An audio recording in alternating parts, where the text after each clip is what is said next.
सोचिए, जब दुनिया सिर्फ चांद को देख रही थी, तब भारत उसे छूने की तैयारी में लगा था। ये कहानी है भारत की चांद तक की एक जबरदस्त यात्रा की। एक ऐसी कहानी जो बताती है कि अगर इरादे पक्के हों तो इतिहास कैसे रचा जाता है। तो चलिए इस इनक्रेडिबल सफर को और करीब से जानते हैं। ये सिर्फ एक रॉकेट या साइंस की कहानी नहीं है। नहीं, ये उस सपने की कहानी है, उस जज्बे की कहानी है जो टूटने से, हार मानने से साफ इनकार कर देता है। ये मिशन एक टेक्निकल अचीवमेंट से कहीं कहीं ज्यादा था। ये तो पूरे देश की उम्मीदों की उड़ान थी। तो आखिर ये सपना शुरू कहाँ से हुआ? इसकी जड़ें ना बहुत गहरी हैं। भारत का जो स्पेस प्रोग्राम है वो बहुत ही कम, बहुत ही लिमिटेड रिसोर्सेज के साथ शुरू हुआ था, लेकिन एम्बिशंस वो हमेशा आसमान छूने वाली थी। ये इसरो के वो शुरुआती दिन थे। हम सब ने वो तस्वीरें देखी हैं, है ना, जब रॉकेट के पार्ट्स को साइकिल पे ले जाया जा रहा था। सोचिए जरा। लेकिन एक चीज थी जो कभी कम नहीं हुई। वो था एक सिंपल सा विश्वास, हम कर सकते हैं। और बस यही कर गुजरने का जज्बा इस पूरी यात्रा की पहचान बन गया। और फिर वो पल आया, एक ऐसा पल जो शायद हम में से कोई नहीं भूल सकता। साल 2019, मिशन था चंद्रयान-2। उम्मीदें तो अपने चरम पर थीं। पूरा देश टीवी स्क्रीन से चिपका हुआ था। हर कोई अपनी सांसें रोके बस देख रहा था। वो आखिरी टेंशन भरे पल। सोचिए, लैंडर चांद की सतह के करीब और करीब पहुंच रहा था। 30 किलोमीटर, 7.4 किलोमीटर, सब कुछ बिल्कुल प्लान के हिसाब से चल रहा था।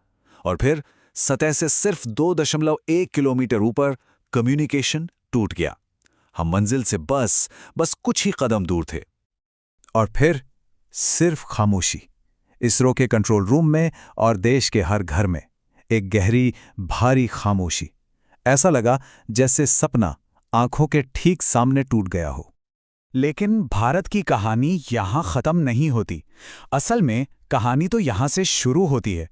ये एक कमबैक की कहानी है। जिसे दुनिया ने एक फेलियर कहा, वो इसरो के लिए सबसे बड़ी लर्निंग, सबसे बड़ा सबक बन गया। पूरा देश खामोश था, लेकिन हमारे वैज्ञानिक वो टूटे नहीं थे।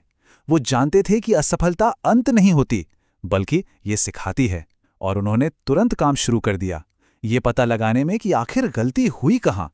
उन्होंने ठान लिया कि वो एक बेहतर, एक ज्यादा मजबूत सक्सेसर बनाएंगे। हार ने उन्हें रोका नहीं, बल्कि और मजबूत बना दिया।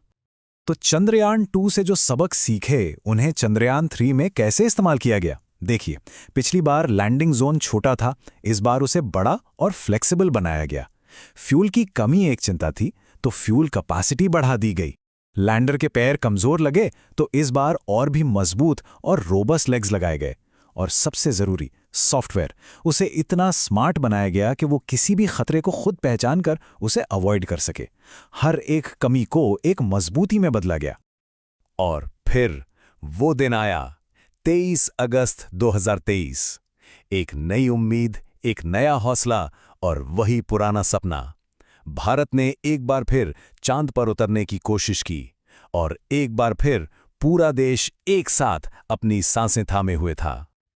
अब बारी थी उन आखिरी 19 मिनटों की, जिन्हें 19 मिनट्स ऑफ टेरर भी कहा जाता है। और ये नाम बिल्कुल सही है। ये किसी अग्नि परीक्षा से कम नहीं थे। रफ ब्रेकिंग से लेकर वर्टिकल डिसेंट तक हर एक सेकंड कीमती था।